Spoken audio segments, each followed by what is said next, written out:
सारी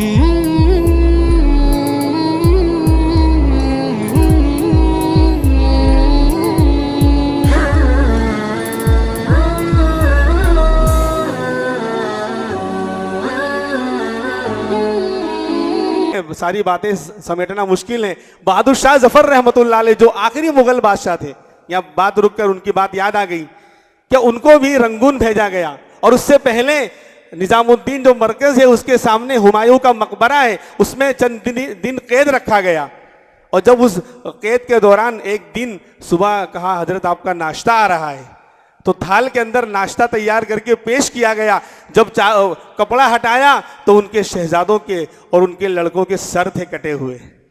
उन्होंने बहुत जब्त से काम लिया और यूं कहा, वो तारीखी जुमला कहा कि तैमूरी शहजादे इसी तरह सुर्ख रूह होकर अपने बापों के सामने आया करते हैं। मैं सब्र करूंगा, मैं इस पर कोई शिकवा नहीं करूंगा कि मेरी औलाद इस मुल्क की आज़ादी के खातिर कुर्बान हो गई और अल्लाह इसको कबूल करे। फिर आपको जिला वतन होना पड़ा। रंगून में वो तारीखी वो नज़म लिखी, कितना बदनसीब है जफर के दफन के लिए 2 गज जमी भी न मिल सकी कुएं यार में। उम्रे दराज मांग के लाए थे 4 दिन, 2 आरजू में कट गए 2 इंतजार में। वहां से लिखी है। बहुत से हमारे अकाबिर को अंडमान निकोबार जजीरे में कैद किया गया, बहुत से यूं मर गए जिनकी तारीख भी आज तक हमें मालूम नहीं है। मेरे भाइयों, ये इस्लाम ऐसे ही नहीं बाकी रहा। हमें ये सबक याद रखना है हमेशा। हर साल यौम आज़ादी कौमी त्यौहार है अपनी जगह पर, लेकिन सबसे पहले हमारा दीन गोया इससे जुड़ा हुआ है। हमारा हिंदुस्तान के मुसलमानों का ईमान गोया इससे जुड़ा हुआ है। हमारी तारीख इससे जुड़ी हुई है मेरे भाइयों।